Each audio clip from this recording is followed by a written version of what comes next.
একদিন সকালবেলা আমি ঝাঁট দিচ্ছিলাম। ঝাঁট দেওয়ার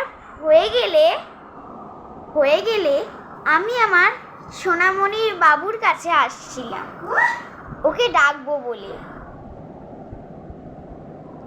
এ কি ধুম জ্বর, এত জ্বর হয়ে গেছে, আমাকে তো ডাক্তারখানায় যেতে হবে। ডাক্তারবাবুকে একটা কল করি। বৈদ্যমশাই বাংলায় বলে, ইংরেজিতে বলে ডাক্তারবাবু। আমি বাবু শহরের মেয়ে, আমি তো ডাক্তারবাবুকেই কল করব।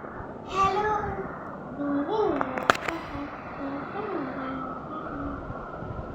হ্যালো হ্যালো ডাক্তারবাবু, আপনি এখন কি বসেছেন? হ্যাঁ, আমি বসেছি, আমার চেম্বার খোলা আছে, আপনি আসতে পারেন।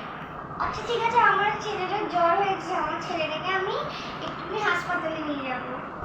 আগে আমার কাছে আসুন, তারপর। আচ্ছা ঠিক আছে, আমি রাখছি। এই বলে সে বাবুটাকে নিয়ে অটো করে যাবে বলে সে রেডি হলো।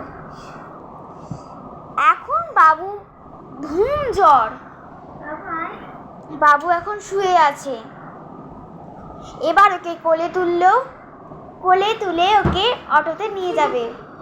আহা, ওর মাথায় যে আলমারিতে লাগলো, এ কি অবস্থা,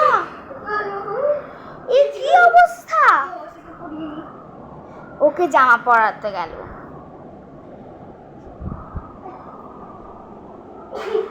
ওদের ঘর বাড়িটা আমরা তখন দেখিনি।